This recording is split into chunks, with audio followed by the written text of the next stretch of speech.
Hello everybody and welcome to Evil Ted Live here on twitch.tv/EvilTedSmith. If you're watching this on YouTube, I stream live Mondays and Tuesdays from 9 a.m. to 11 a.m. Pacific Standard Times, and I stream on Thursdays from noon to 2 p.m. Pacific Standard Time. In this episode, I'll be building Leila's hand cannon from Vampire Hunter D.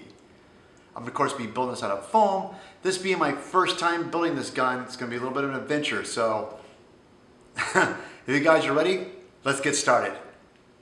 Now for the thickness of this gun, I went ahead and got TNT Cosplay foam.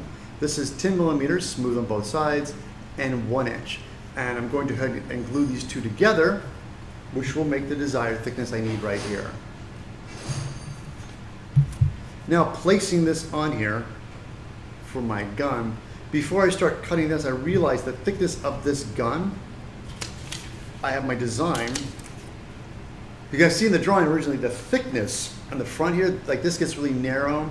So, and this is a little thin piece on top. So I don't need these. So when I cut this out, I'm gonna go ahead and keep that in mind. So I'm gonna cut these off the bottom and just keep the thickness of the main of the body. So now that I know what I'm going to do, trim off the detail that we're gonna add on later. So we know this is gonna be thinner. So I'm gonna trim this right off. Thickness. Like that. All right, there. Now these pieces, when you cut things out, don't throw these away. Hang on to this stuff. These will come back. But granted, that's why I always like to make more. When I make Xerox copies, I made more than one because sometimes when you're doing things, you don't want to lose these parts. You see this little detail here in the front? I realized that we don't need that either. So let's go ahead. Got it. All right. There we go. Now we'll get a little more accurate to what we need. The more I think about this too, all this tech and stuff back here, I don't need all this too. And the detail, there's some piece I'm gonna add on so this comes back. Matter of fact, we should sit down and stare at this a little bit longer, Ted, before you start trying to put this on foam. So with that, let's go ahead and come down, cut this, swoops out to the handle. There we go. Now, with my silver Sharpie, let's see how we do this.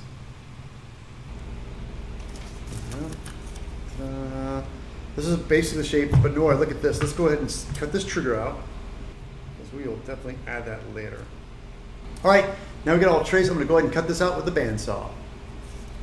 I cut the majority of this out of the bandsaw, but for the kind of wiggly stuff, I went back in with the scroll saw. But when cutting out something like this, as you can see, I went ahead and just went past this to cut this out, because in order to get inside there, you have to kind of cut, go around, and when you're done, just go ahead and just glue this back in place. So now we got this. Let's start plotting out the bevels. All right, I got my plastic ruler. The reason I like my plastic ruler so much is that this is really great when you're working with like hard materials like plastic and sinter and things get really precise. But in the plastic ruler, you're dealing with foam. So if I make things, I can just make a mark on the actual plastic ruler itself. And I can see I want to bevel this much. Now make sure it's consistent on both sides, like that. Right here. Let's go ahead and cut this trigger down. It's an easy way to make sure everything's centered and balanced.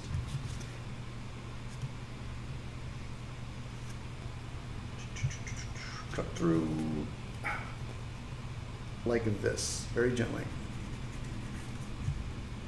Now the trigger cut out, we're going to proceed to start beveling this down. Now we have these plotted out. Just for extra safety, I'd like to use tape. I drew the Sharpie lines, which is great, but I'm going to take some blue tape and throw this on here like so. Now, the reason I got this tape line is because I know that I'm going to grind from here, from this line to this line. That's these blue tape lines. I want to remove that much foam off these spots. I'm going to take this and I'm going to take a sharp knife and cut as much as I can off with the knife very carefully. And it's not going to look great, but it'll be clean, and I'll go back and do a little sanding to kind of polish it all together. Here we go. Holy crap. That turned out better than I had a right to. Ta-da! There it is. That's the first side. Flip it around. Blade's nice and sharp. This is where the blue tape comes in handy. Just kind of wide much. See. These look pretty good on the top. This down here is a little rough, so I have some 80 grit sandpaper, a little sanding stick I made. I'm just going to kind of go back and forth over this a little bit. Okay, we went through it on the 80 grit, and now we're going to go back over it again with my 220. With sanding, sometimes you get like little curved spots. Now, if you guys can see right here, there's a little bit of a curve here. Now, granted, I could just say, I'll sand it flat, but I think that ruins the look of the gun. So I have a piece of a brass tubing, and I just wrap some sandpaper around it, and I get that curve, so this helps me sand into the curves. Now look at the design back here. You can see this is all wide back here, like it is on the gun. We're going to keep that big and wide, but this comes and tapers down and rounds off to that. It's just a guideline. Fades out a little bit here, so we're going to draw that. Now, it's always helps us to grab it and feel it. Yeah, see, this feels great already. Get the handle on it, looking good. Now, again, I ground off a lot of this, but I'm just going to try to smooth things out a little bit by going back in with my my sanding stick. This kind of levels everything out a little bit. As you can see here, all through the trigger and stuff like this, there's a little round sanding drum that I got. I like this guy a lot because it's small, it's got fine, so I can go in here very gently, a little bit around it, just kind of round all this up and get in there. Before we do any of this, you always want to just kind of finish up, do all the detail work. I'm going to heat seal all this stuff first before you start adding all the detail. I want to get all this stuff and all this rough sanding stuff cleaned up because I'm going to put thinner foam on top of this. And if you try to heat seal the whole project, the thinner foam will sometimes get destroyed or burnt. So most of my heat seals just kind of hide some of this sanding texture. So my next big thing is I'm probably going to go ahead and just give this one more look over, make sure everything's safe, and then we'll go ahead and heat seal it. All right, where we left off, I did all the sanding and grinding, and I went ahead and heat sealed it all to get rid of all the fuzzies. So this is my first wave. Now I went ahead and I realized on the gun there's some detail on the side, a raised side. So I went ahead and took the 10mm foam and cut these raised areas. I'm going to put these right down the middle in the original design. You can see there, goes down the middle. But I was looking at the drawing from the animation, and you can see they have these cylinders that sit back here. And it made me realize that I have to figure out where these guys fall before I can cut this piece in, and made myself a template that's going to sit back here in the design, and this is what's going to hold the cylinders. So I went ahead and got some PVC pipe, the proper diameter, and I'm going to make this little template, and this guy will show me where they're going to set. Line this up. There we go. And again, this is the all of this just to place these guys. It's going to sit a little bit high. I'm going to wrap some detail on this, but I'll go ahead and get this marking. And this is going to sit here. We can do that like that. This sits in the middle, there, and we'll make our marks there. I'm going to cut the. I'm going to go and I'm going to cut these straight down and do a 90 cut, and I'll soften the edges with the Dremel. So let's go ahead and cut this like that. Now with my stone bit, I'm going to just soften these edges a little bit.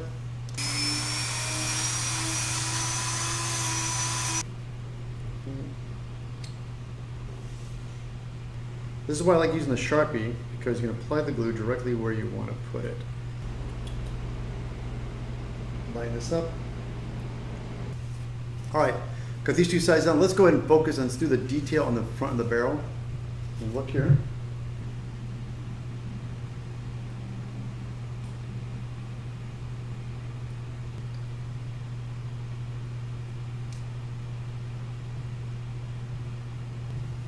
All right.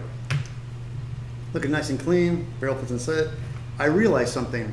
Before applying this, I want to grind the hole out for this first, because this is going to be my beauty part. It's going to be the piece I'll put on top of it when it's all done. So we don't want to do all this grinding with this piece on it. So we're going to do that. So now we're going to go ahead and take this barrel off and take my silver Sharpie.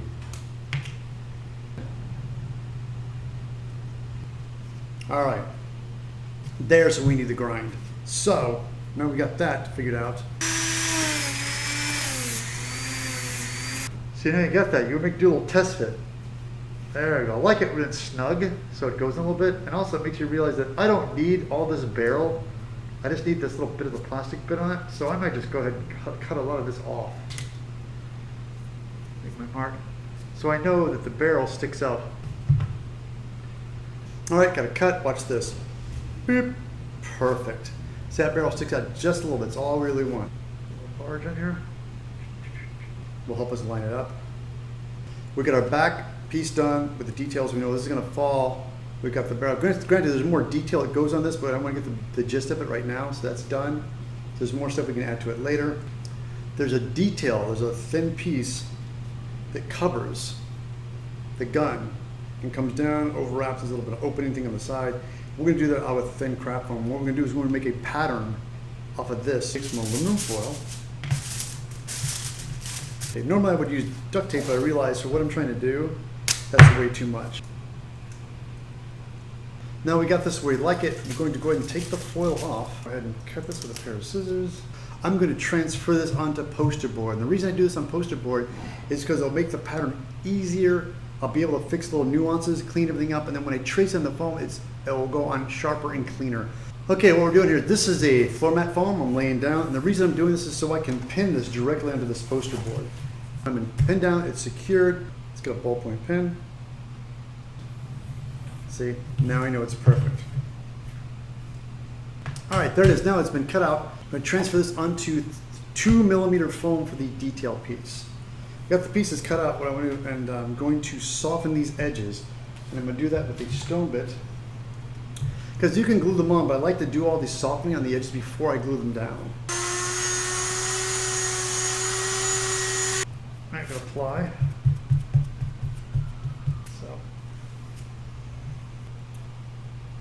line this on the edge. Make sure it's centered. Make sure you're lined up with that edge. Perfect. Well, there it is, guys. Went ahead, made the patterns, crafted everything out, got it wrapped on here. This all came out perfect. This is great. Having this back piece to figure out what this all looks great. Got the detail on it. Now, if you realize in the original design, there's a piece that goes here. You can see here. So that still needs to be added. So before we go, we have to add this. We have to add the bottom. We have to add the sight. And when we do that, we can't, we have to have those pieces in place first before we start wrapping the detail pieces on there. And as for the screws, I'm actually gonna go out and get real hardware for that. I went ahead and went back, and this was the detail piece, the race piece under here was a bit too narrow. So I had to go back and make it a little bit wider. So and I was able to keep this detail, just lift everything off, replace this. And now we're going to go ahead and start working on some the finite detail. To get this detail, I'm going to go ahead and take this and cut this out and kind of lay that in there. And I'm going to trace this with my silver Sharpie. Now with the X-ACTO blade, I'm going to go ahead and just cut in here. I'm going to cut on the inside of the Sharpie line. I just want this because it's not really that deep. I just want to do a slight recess for the detail. Ta-da! See? Now we get that little bit of that detail.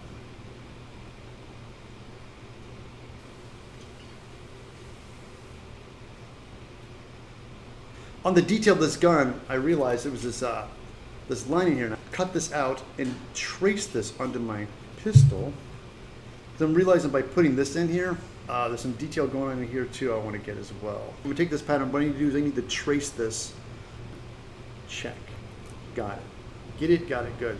Now flip this over to the other side, because there's a groove in the handle that I really like, and I want to make sure we keep this in the design. All right, now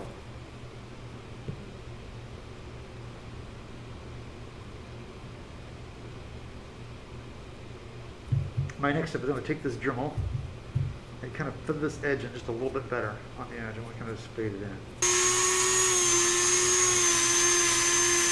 Now let's move on to the line back here. We're going to do that with the groove here. We're going to do that with a wood burner.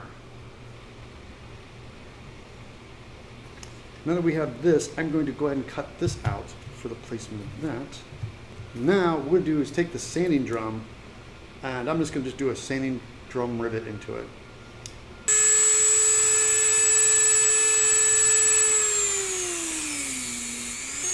And there it is. Now you could use super glue, but on this one, just the nice contour to have a nice good flush fit. I just want to make sure it sticks really well.